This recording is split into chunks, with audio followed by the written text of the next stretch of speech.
El Génesis. Buen día, apreciados hermanos y apreciadas hermanas de esperanza. Con la bendición de nuestro Dios, estamos iniciando el estudio de la lección 12 de este segundo trimestre del año 2022. La lección que vamos a estudiar esta semana tiene por título José, príncipe de Egipto. El primer tramo de la historia de José lo hemos visto. Un primer tramo lleno de sufrimientos. Un primer tramo que fue prácticamente un camino de fuego que Dios había permitido que se ponga delante de José para prepararlo para lo que vamos a estudiar esta semana.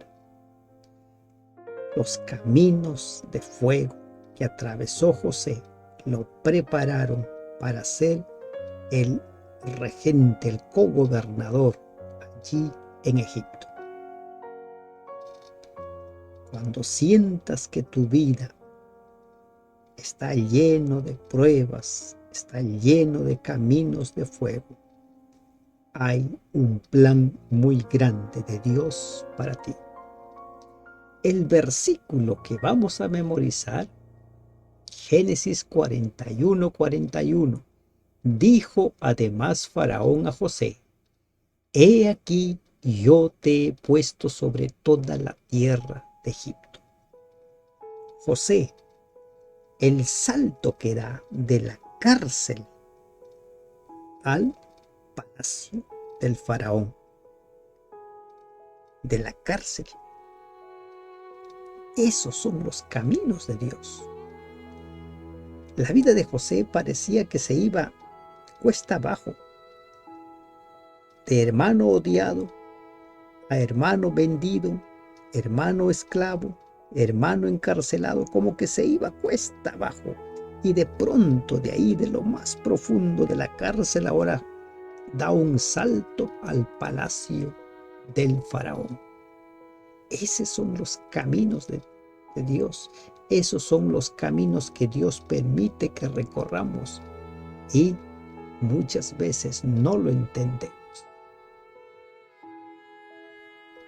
En el capítulo 41, en la primera parte, vimos cómo José revela el sueño del faraón.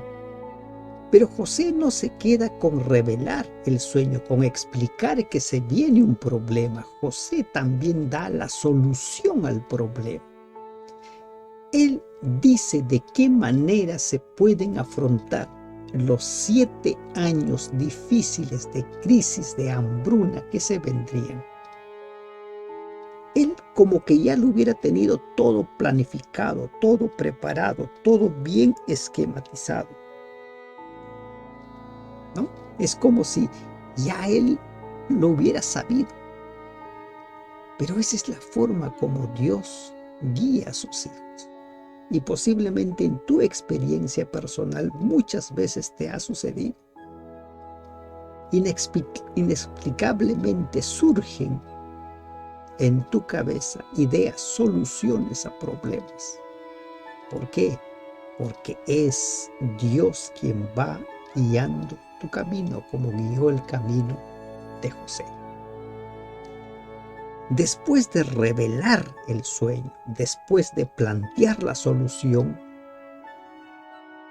el faraón, tras escuchar, ahora es su turno. Y el asunto pareció bien a Faraón y a sus siervos. Y dijo Faraón a sus siervos: ¿acaso hallaremos a otro hombre como este en quien esté el Espíritu de Dios? ¿Encontraremos? Y dijo Faraón a José: pues que Dios te ha hecho saber todo esto, no hay entendido ni sabio como tú. Tú estarás sobre mi casa, y por tu palabra se gobernará todo mi pueblo. solamente en el trono seré yo mayor que tú. Dijo además Faraón a José: He aquí, yo te he puesto sobre toda la tierra de Egipto. El preso, el olvidado, el acusado injustamente, ahora es ascendido. Ahora estaría a cargo de toda esa nación poderosa, la nación de Egipto. Solo el faraón estaba sobre él. Esos son los caminos de Dios. Podríamos nosotros comparar de cierta manera la historia de José con la historia de Job. Todo el primer tramo de Job, de sufrimiento, de dolor, de crisis, y luego Job es restablecido, su familia es restablecida, sus bienes le son restablecidos. Un primer tramo doloroso y un segundo tramo lleno de bendiciones. La de José, un primer tramo doloroso y un segundo tramo lleno de bendiciones. ¿Cuáles son algunas formas en que los demás deberían ver por el estilo de vida que llevamos la realidad de nuestro Dios? El faraón vio a Dios en las palabras y en la sabiduría de José. Y el faraón lo exclamó, lo pronunció claramente: ¿acaso hallaremos a otro hombre como este en quien esté el Espíritu de Dios? ¿De qué manera nuestra vida, nuestro estilo de vida puede revelar el Dios a quien nosotros adoramos, el Dios a quien nosotros servimos? Dios había convertido algo malo, el ser esclavo, el ser un encarcelado, en algo bueno, ser el príncipe de Egipto. La primera parte como que está sellada, porque José hizo todo lo que expuso ante el faraón, lo hizo, lo puso en la práctica. No fue simplemente palabrerías, lo hizo tal cual. Vinieron 7 años de abundancia, 7 años en los cuales las tierras produjeron a 100%. Y empezó la crisis, empezó la hambruna. Y aquí encontramos también algo para pensar, para meditar. Jacob, Israel, aquel que vio la escalera de Dios en Betel, aquel que luchó con Dios en Peniel, aquel a quien muchas veces el Señor le habló cuando estuvo ahí en Padán Aram, cuando volvía de Padán Aram. Dios guardó silencio todo el tiempo en el cual Jacob sufría, pensando que su hijo José estaba muerto. Dios no le reveló nada. Y no solo eso, sino que también Dios no le reveló nada sobre los 7 años de crisis, de hambre que vendrían sobre la tierra. ¿Cuál es la gran lección aquí? La gran lección aquí es que Dios revela a cada persona lo que es necesario para su salvación, para su ministerio. No lo saben todo. Hoy en día tenemos personas que creen que lo saben todo, que conocen todos los misterios de Dios. Error. Dios revela a cada uno lo que es necesario. Empezó el hambre. Y en la familia de Jacob se sintió el hambre. Y ahora el hambre obliga a Jacob a enviar a sus hijos a Egipto para comprar grano. Tal como aquella vez cuando Jacob envía a José a buscar a sus hermanos. Ahora Jacob va a enviar a sus hermanos en busca de José. No lo sabe.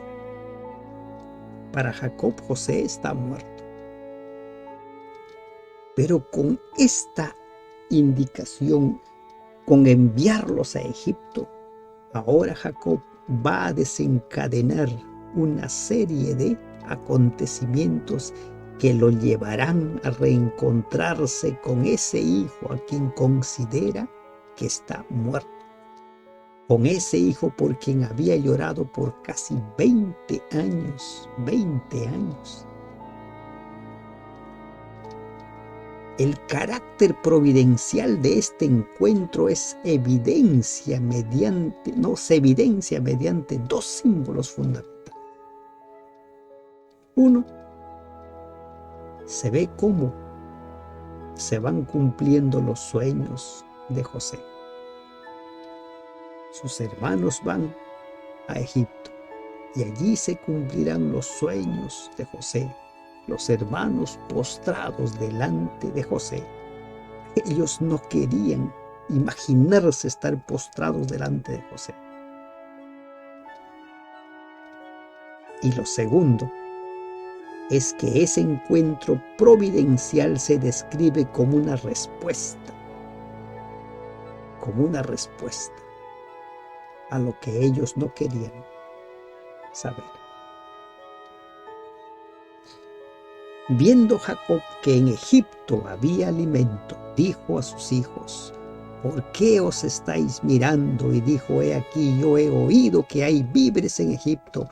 Desciendan allá y compren de allí para nosotros, para que podamos vivir y no muramos. Y descendieron los 10 hermanos de José a comprar trigo en Egipto. Y los hermanos fueron a Egipto, pero ellos no imaginaban a quién encontrarían.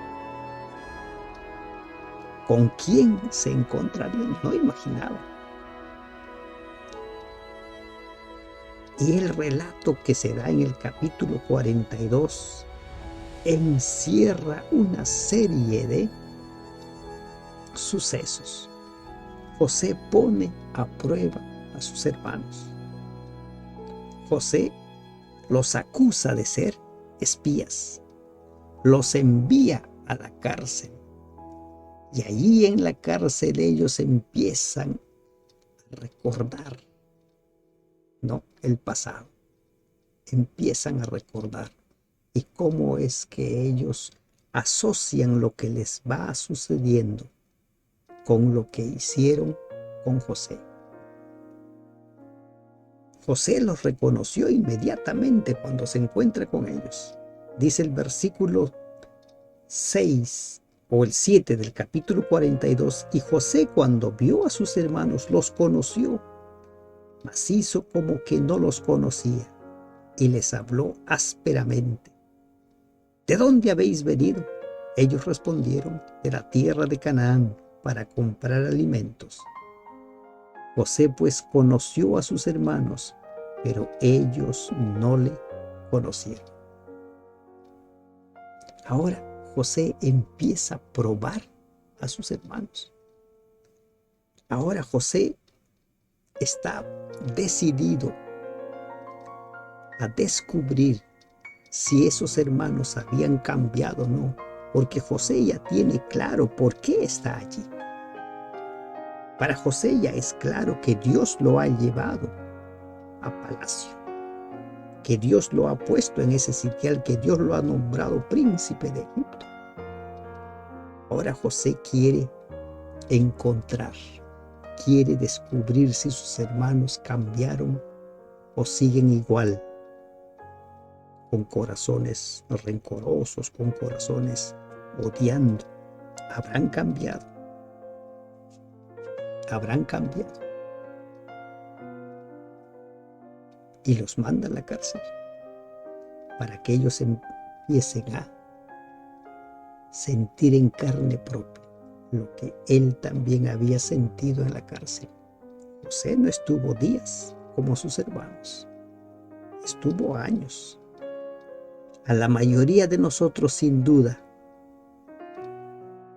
nos suceden cosas que lamentamos. ¿Cómo podemos, en la medida de lo posible, compensar lo que hemos hecho, lo mal que hemos hecho las cosas? ¿Por qué es tan básico que aceptemos las promesas de perdón de Dios por medio de Jesús? Porque solo el perdón a nosotros nos puede librar. Y los hermanos de José necesitaban encontrar perdón porque estaban ahí culpándose. Había un sentimiento de culpa. Esos 20 años que veían sufrir a su padre, también ellos estaban sufriendo de una u otra manera. Y ahora en estas circunstancias ellos empiezan a sentir que algo no está bien en sus vidas. Ellos empiezan a sentir que el pasado los está persiguiendo.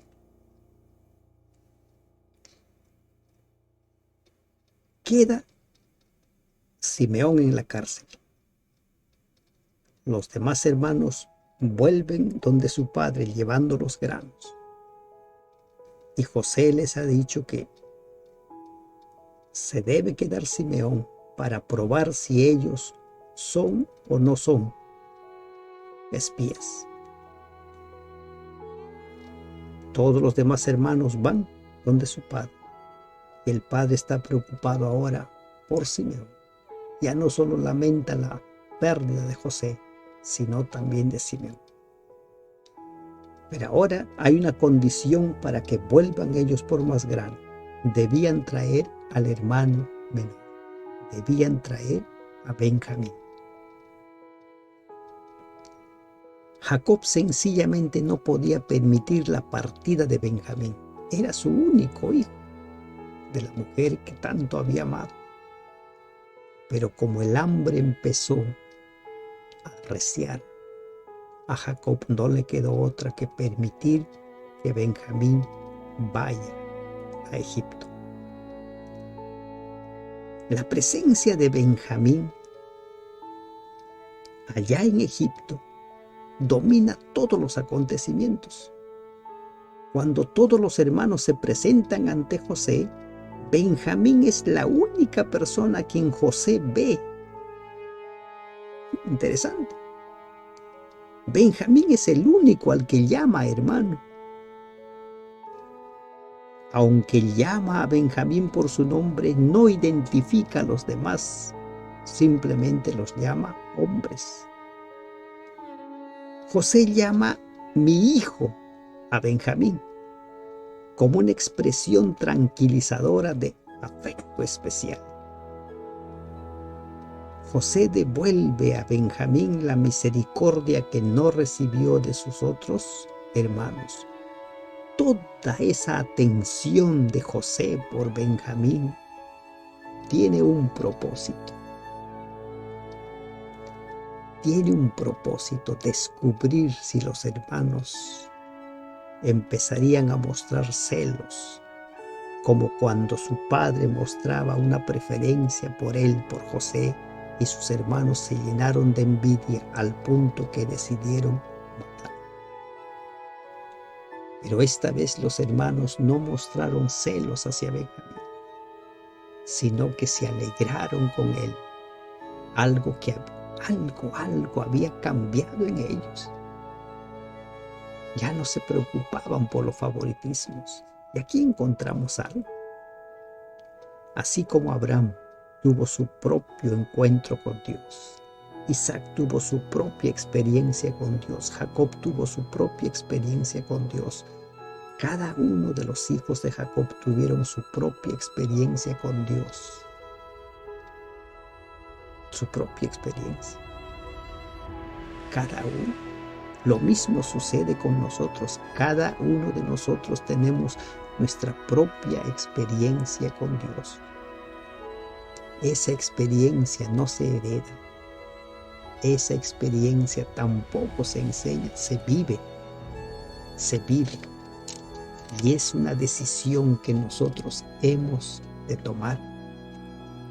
Y los hijos de Jacob con el tiempo, con los años, habían empezado a acercarse a Dios, a buscar a Dios. Y es lo que vamos a encontrar al final de la historia. José los preparó un banquete, los trató bien, pero José todavía no había terminado de poner a prueba a sus hermanos. Y la prueba más difícil estaba en camino. José da instrucciones precisas. Les da instrucciones precisas a su mayordomo, le dice: pon mi copa de la adivinación en el saco de Benjamín.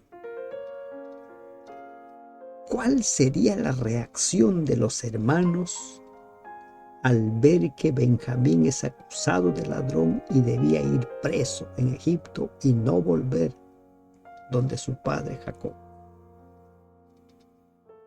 ¿Cuál es el propósito de las pruebas? Y aquí entendemos nosotros. Las pruebas tienen un propósito. Cuando Dios nos prueba, tiene un propósito. No de que Dios sepa cómo somos, cómo pensamos, sino que nosotros nos demos cuenta de qué estamos hechos.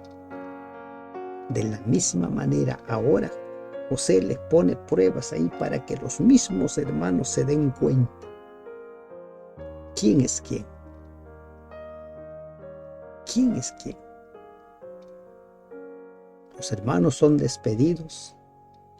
Y ahí, en el transcurso del viaje, cuando ellos iban recién retirándose de Egipto, son perseguidos por la guardia de José, acusándolos de que alguien ha robado la copa. En Génesis 43:34 dice: José tomó viandas delante de sí para ellos, mas la porción de Benjamín era 5 veces mayor que cualquiera de las de ellos, y bebieron y se alegraron con él. Todo estuvo lindo, todo el encuentro. Pero ahora, cuando los guardias van y dicen: uno de ustedes se ha llevado la copa de mi Señor, uno de ustedes. Y aquí encontramos también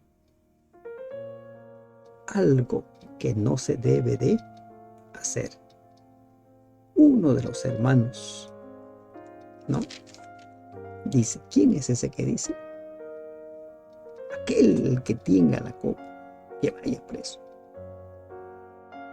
No hay que ser muy rápidos para hablar, ¿no? Aquel de tus siervos en quien fuere hallada la copa, que muera, y aún nosotros seremos siervos de mi Señor. ¿Mm? Aún nosotros seremos siervos de mi Señor.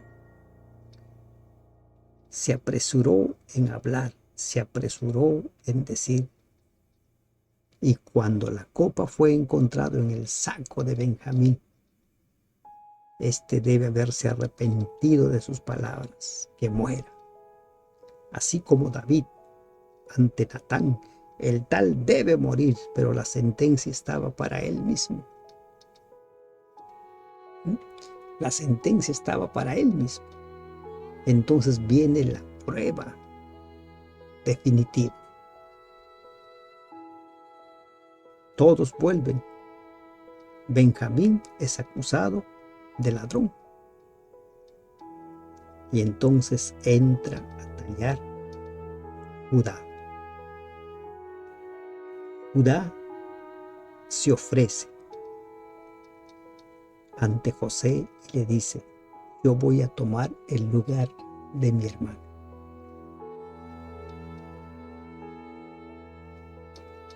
¿Cómo voy a volver yo donde mi padre y ver su rostro, verlo sufrir? Ya Judá lo había visto sufrir por años a su padre, pensando que José estaba muerto.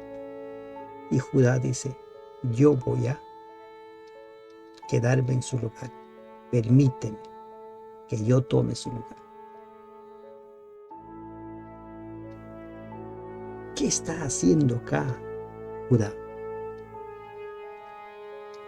ese hombre que se había alejado de su familia, que se había ido a los cananeos, ese hombre que tuvo ahí una relación extraña con Tamar, tuvo 2 hijos. Ese hombre muestra que había sido transformado, que había vuelto a nacer, que había entendido que la palabra hay que honrar, porque él le había dicho a Jacob: yo soy responsable. Ya las palabras del primogénito Rubén no eran tenidas en cuenta. Finalmente se ofrece a sí mismo para ocupar el lugar de Benjamín, al igual que el carnero ocupó el lugar de Isaac. Este acto conmovió grandemente a José. Al ver esto, realmente José no puede más. Dice el capítulo 45, no podía ya José contenerse delante de todos los que estaban al lado suyo y clamó: haced salir de mi presencia a todos, y no quedó nadie. Entonces se dio a llorar a gritos, y José y sus hermanos, dijo a sus hermanos: yo soy José, ¿vive aún mi padre? Sus hermanos quedaron perplejos. Y él vuelve a insistir: yo soy José. Y como para que lo tengan claro, dice: aquel a quien vendisteis para Egipto, yo soy ese José. Pero los versículos 5, 6 y 7 son el clímax de la historia. Ahora pues, no se entristezcan, no estén sintiéndose mal por haberme vendido, porque para preservación de vida me envió Dios delante de vosotros. ¿En qué momento de su historia, en qué momento de estos 20 años de Caminos de Fuego, José se dio cuenta que eran los planes de Dios? ¿En qué momento? Me envió Dios. Ya ha habido 2 años de hambre, faltaban 5 años, aún quedan 5. Dios me envió delante de vosotros para preservaros posteridad sobre la tierra y para daros vida por medio de gran liberación. Esta misión Dios le había preparado. Y José tenía claro que toda su vida había sido guiado por Dios, que toda su vida seguía siendo guiado por Dios.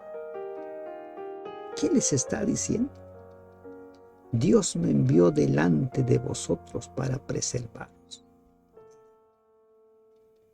Les está diciendo: cuando tú dijiste, ¿para qué lo vamos a matar si no hay que venderle? Era el Señor que estaba actuando por medio de ti de una forma extraña para traerme a este lugar. Pero ¿en qué momento José entendió que eran los planes de Dios los que se estaban dando en su vida?